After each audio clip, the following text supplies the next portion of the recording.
अगर हम सब इस चीज को आगे बढ़ाते लेते हैं तो काफी एक समय आएगा जब हम इस पे भी विजय प्राप्त कर लेंगे। ये एक समस्या है। क्यों? क्योंकि दहेज का पैसा, वह पैसा महिलाओं की शिक्षा पे खर्च होना चाहिए, उन्हें अच्छी नैतिकता दी जानी चाहिए, अच्छा आचरण सिखाते, अच्छा हुनर सिखाते, कोई महिला डॉक्टर बनती, इंजीनियर बनती, प्रोफेसर बनती, दहेज में दे दिया जाता है। अब उसको पढ़ने नहीं दीजिएगा तो कहेंगे कि पढ़ने दिया, उसको पढ़ने ही नहीं देंगे यहाँ पर। तो महिलाओं को भी इस चीज के लिए आगे आना पड़ेगा और वो कहना पड़ेगा कि देखिए आप दहेज नहीं लेंगे, मैं घर को स्वर्ग बना के रखूंगी, दो बात भी सुन लेंगे।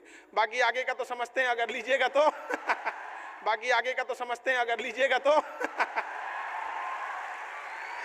ये दोनों हाथ से होना चाहिए और ये महिलाओं के लिए भी बहुत जरूरी है। आप अपने अधिकार हक की लड़ाई लड़िए। बाकी देखिए, इस देश में आपका अपना कर्तव्य बनता है। किसान अपनी जगह पे उपजा रहा है, फौजी अपनी ड्यूटी कर रहे हैं, शिक्षक, डॉक्टर, सबका अपना अपना योगदान होता है, कोई बड़ा छोटा नहीं होता है। क्या होता है कि हम बहुत कम तवज्जो उन किसानों को देते हैं जिनका हम 3 टाइम अन्न उगाया हुआ खाते हैं। वो बंजर जमीन से जब वो फसल उगाते हैं और जब किसानों को आत्महत्या करने की नौबत आ जाती है तो वो दिन बड़ा दुखदायी, क्योंकि देश हमारा किसानों का ही है, गाँव का ही है। जब गाँव सुधरेगा तभी ये चीज़ें आएंगी यहाँ पर।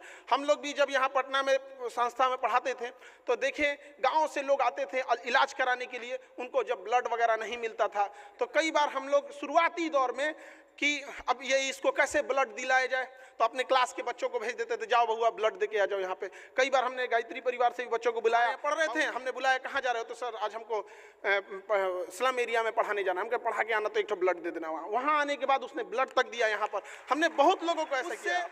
अब धीरे धीरे करते करते अनऑर्गेनाइज था तो हमने सोचा एक काम करते हैं, हम ब्लड बैंक ही बना देते हैं यहाँ पर। तो अभी बहुत जल्दी ब्लड बैंक हो जाएगा। चूंकि ये खरमास का महीना अब आने वाला है तो हमारी संस्कृति के अनुसार शायद उसमें कोई बड़ा काम नहीं करते हैं तो हम सब चीज़ लेके चलना चाहिए यहाँ पर। तो ऐसा नहीं कि आप आगे बढ़ जाए तो अपने संस्कृति को ही भुला दें यहाँ पर।